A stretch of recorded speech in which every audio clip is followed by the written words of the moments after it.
प्रेम की लहर, पहला प्यार। मैंने ही भेजा था कि कुछ देर आराम कर लेगी। अमन, और भी कमरे हैं ना इस घर में? अमन के पापा थोड़े गुस्से से बोले, ये कोई तरीका है बात करने का? दिन पर दिन अपनी तमीज भूलते जा रहे हो क्या? वो क्यों कहीं और जाएगी इस कमरे को छोड़कर? तुम्हारी पत्नी है तो इस कमरे पर उसका भी अधिकार है। अमन पत्नी शब्द सुनकर फिर से गुस्से से तमतमा उठा और बोला, सर पर मढ़ देने से कोई पत्नी नहीं हो जाती। उसके शब्द बाण सुनकर अपने आंसू पोंछते हुए वो सीधे कमरे से बाहर चली गई।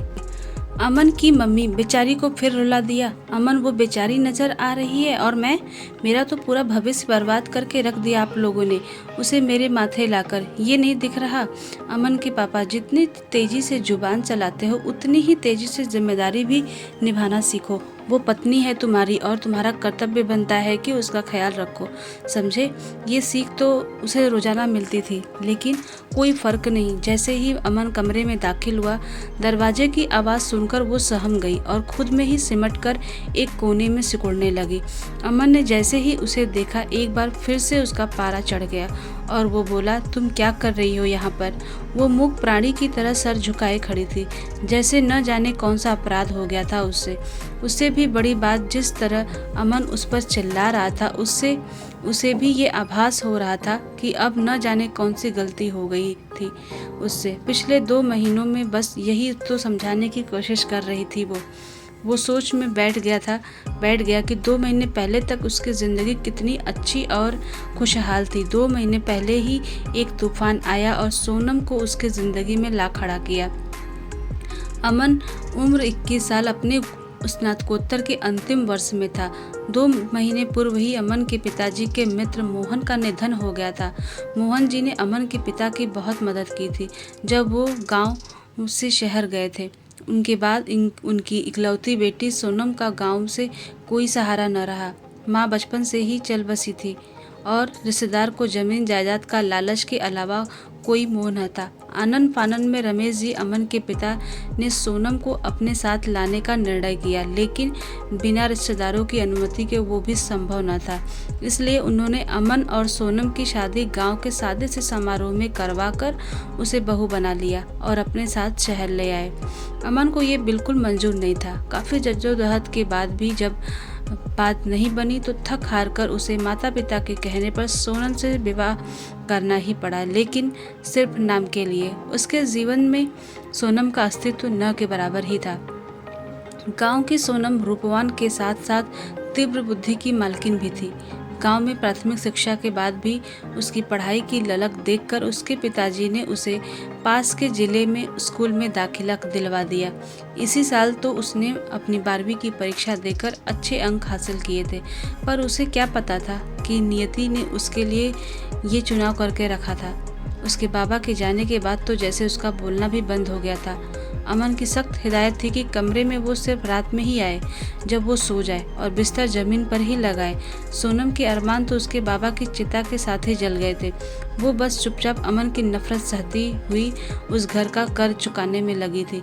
एक दिन जब अमन दोपहर अपने कॉलेज गया था तो सोनम कमरे की सफाई कर रही थी। इसी बीच में उसकी नज़र मेज पर रखी किताबों पर पड़ी। किताबों से तो उसका प्रेम था, न जाने कितना पुराना था। आज फिर से एक बार किताबों पर उंगलियां फिराकर कितना सुकून मिल रहा था उसे। उन्हें खोल कर ज्यों ही उसने कुछ पढ़ने की कोशिश की, तभी अमन का कमरे में आना हुआ और सोनम को अपनी किताबों के करीब देखकर वो चिल्ला उठा और बोला, तुम्हारी हिम्मत कैसे हुई मेरी किताबों को हाथ लगाने की? क्या कर रही थी यहाँ पर? खुद का तो कुछ पता नहीं, मेरा भविष्य जरूर खराब कर देगी ये गंवार। आज तक सोनम चुपचाप सब सुनती रही, लेकिन ये गंवार शब्द उसके दिल को भेदता हुआ निकला और पिछले 2 महीने का मौन कुछ इस तरह टूटा कि वो बोल पड़ी, गंवार नहीं हूँ मैं। अमन उसकी आवाज़ और उसमें तलखी देखकर हैरान भी था और गुस्सा भी। वो बोला, क्या कहा तुमने? सोनम अब भी निगाहें नीचे किए हुए बोली, गंवार नहीं हूँ मैं। हाँ, आपकी तरह शहरी परिवेश में नहीं जन्मी हूँ, न ही शहर के रहन सहन से परिचित हूँ, लेकिन शिक्षा इस बात की मोहताज नहीं है। अमन तो बस हैरानी से उसे देखे जा रहा था।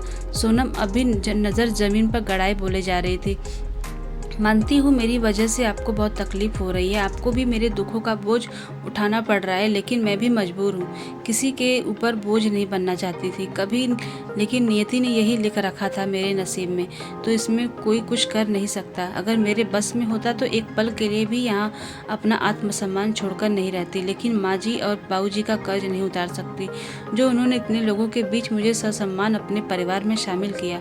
आपको जितनी भी शिकायतें हैं मुझसे, कड़वाहट है, सब मंजूर है, लेकिन मुझे गंवार न बुलाएं, बहुत एहसान होगा आपका। इसके बाद वो तीर की भांति सीधे ही कमरे से बाहर निकल गई, लेकिन उसके कहे शब्द अमन के जेहन में कौंध गए थे। वो बेचैन हो उठा, लेकिन उसकी अहम अब भी ये सब मानने को तैयार नहीं था।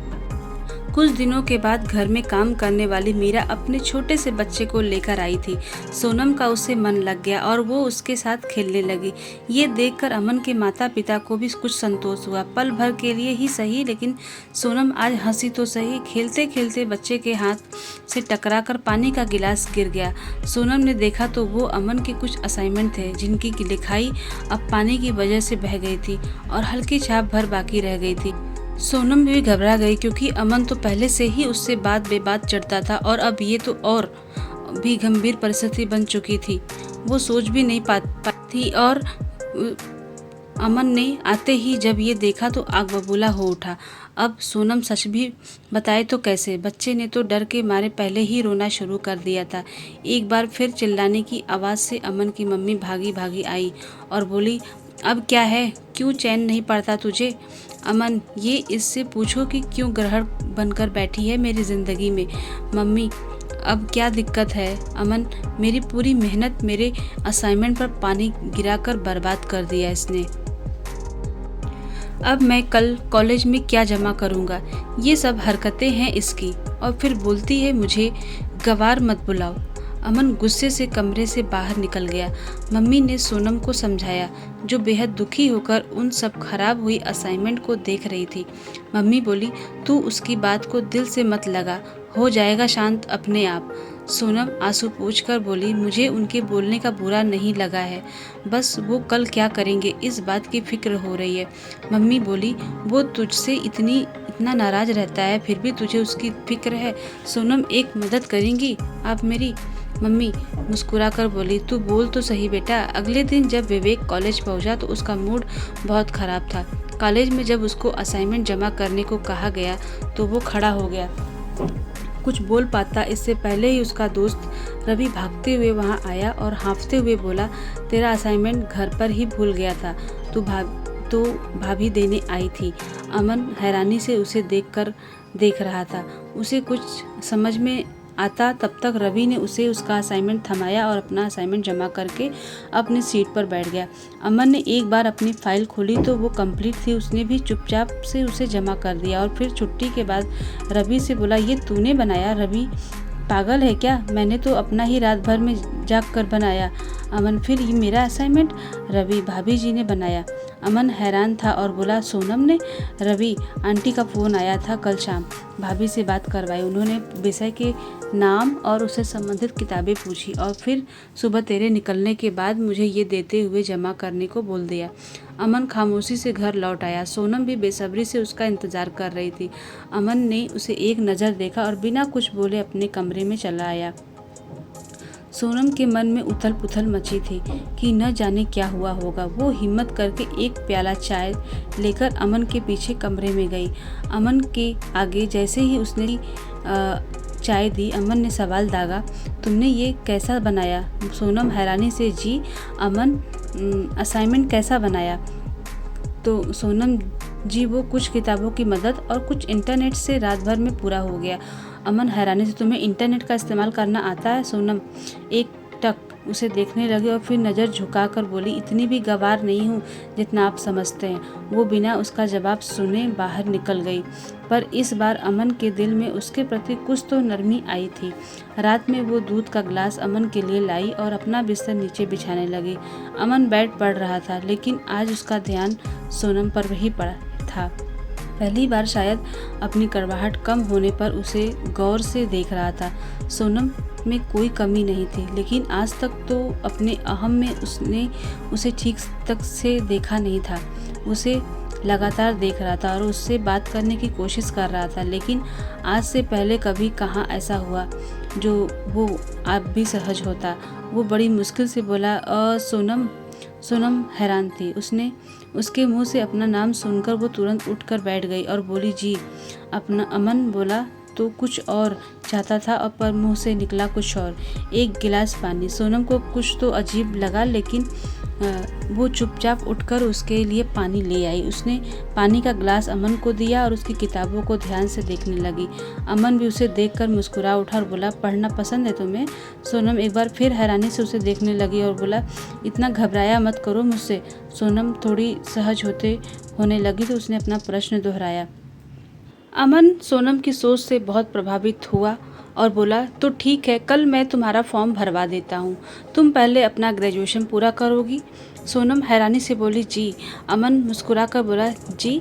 सोनम, लेकिन सब क्या कहेंगे? अमन, मम्मी पापा से मैं बात कर लूँगा। वैसे भी मुझे नहीं लगता उन्हें कोई दिक्कत होगी। रही तुम्हारी पढ़ाई की बात, तो उसमें मैं मदद कर दिया करूँगा। इतना तो हम दोस्त होने के नाते कर सकते हैं ना? सोनम, दोस्त? अमन, दोस्ती तो कर ही सकती हो, कम से कम मुझसे। पहली बात, अमन और सोनम के बीच में 2 महीने में कोई बातचीत नहीं हुई थी। अमन के मन में भी उसे और जानने की ललक बढ़ रही थी। वहीं सोनम को उसकी बात पर जैसे यकीन ही नहीं हुआ, लेकिन अब वो भी कुछ सुकून में थी। अगले दिन अमन ने कॉलेज का फॉर्म भरवा दिया और उसके ही कॉलेज में उसका दाखिला करवा दिया। दोनों ही मेहनत करते और अमन कठिन विषयों में उसकी मदद भी करता। अब दोनों के बीच एक अपनापन पनपने लगा। अमन को भी उसका पास रहना अच्छा लगने लगा। समय की गति के साथ उनके बीच निश्चल प्रेम की शुरुआत हो चुकी थी। अब सोनम का सोने का स्थान भी जमीन नहीं, अमन का बिस्तर ही हुआ करता था। कब दोनों एक दूसरे के बिना अधूरे हो गए, उन्हें स्वयं भी पता नहीं चला। अब दोनों ही एक दूसरे के बिना रह नहीं पाते थे। अमन की नज़रें भी घर आकर सबसे पहले सोनम को ढूंढा करती। वहीं सोनम भी बेसब्री से अमन का इंतजार किया करती। परीक्षा परिणाम भी अनुकूल रहे। सोनम ने प्रथम वर्ष और अमन ने अंतिम वर्ष अच्छे अंकों से उत्तीर्ण किया। अब अमन ने एक अच्छी कंपनी में अपना स्थान सुनिश्चित किया, तो वहीं सोनम आगे की पढ़ाई पर ध्यान देने लगी। समय अपनी गति से बीतने लगा और देखते ही देखते सोनम ने असिस्टेंट प्रोफेसर के पद पर चयनित होकर सबका गौरव बढ़ाया। जब उसे उसके कॉलेज की तरफ से सर्वश्रेष्ठ विद्यार्थी का सम्मान मिला, तो छलकती आंखों से उसने कहा, इस सम्मान के हकदार मेरे सास ससुर हैं, जिन्होंने मुझे इतना प्रेम और आत्मविश्वास दिलाया, और सबसे ज़्यादा मेरे पति, जिनकी प्रेरणा की वजह से आज मैं यहाँ पर हूँ। अगर उन्होंने मेरा साथ न दिया होता तो मैं खुद भी कभी इतनी काबिलियत नहीं जान पाती। अमन की भी आंखें नम हो गई। सोनम की बात को सुनने के बाद मुख्य अतिथियों ने अमन को मंच पर बुलाया और उसके हाथों सोनम को सम्मान दिलवाया। दोनों के ही नेत्रों से निर्मल गंगा बह रही थी। अमन और सोनम दोनों ही खुशी से अपने कमरे में आने वाले जीवन के सुखद सपने देख रहे थे। अमन सोनम को अपनी बाहों में भरकर बैठा हुआ सोनम को देखे जा रहा था। सोनम ने खुद को इस तरह उसे देखते पाया तो बोल उठी, आप मुझे ऐसे क्यों देख रहे हैं? वो मुस्कुराकर बोला, देख रहा हूँ कि कैसे सबके सामने इतना कुछ कह दिया तुमने, लेकिन आज तक मुझसे वो नहीं कहा जो मैं सुनना चाहता हूँ। सोनम मुस्कुराकर बोली, मेरे लिए प्रेम की परिभाषा ही आप हैं, और प्रेम का अस्तित्व आपसे शुरू होकर आप पर ही खत्म है। आप नहीं होते तो मैं इस जीवन में इस अनुभूति से अनभिज्ञ रह जाती। आपके प्रेम के शब्दों में बांध पाना मेरे लिए संभव ही नहीं है। बस ये वो लहर में जिसमें निरंतर मेरा मन बहना चाहता है। अमन भी मुस्कुरा गया और उसने उसके माथों पर चुंबन अंकित कर उसे अपने सीने से लगा लिया और कहा, मुझे भी विश्वास नहीं होता कि जिस लड़की से इतना दूर भागता रहा, जिसे देखना भी मुझे कभी गवारा न था, उसी ने मेरे जीवन में मुझे प्रेम का एहसास कराया, और आज मैं उसके बिना जीने की कल्पना भी नहीं कर सकता। सोनम भी उसकी बातों से सुकून और उतरती जा रही थी और दोनों आगामी जीवन के खूबसूरत सपने में खो गए। तो दोस्तों, आपको ये कहानी कैसी लगी? प्लीज़ लाइक, शेयर, सब्सक्राइब जरूर करिएगा। बेल आइकन प्रेस करिएगा ताकि आगे आने वाली वीडियो की नोटिफिकेशन आपको मिल सके। अब मिलते हैं अपनी नेक्स्ट कहानी में, तब तक के लिए बाय बाय।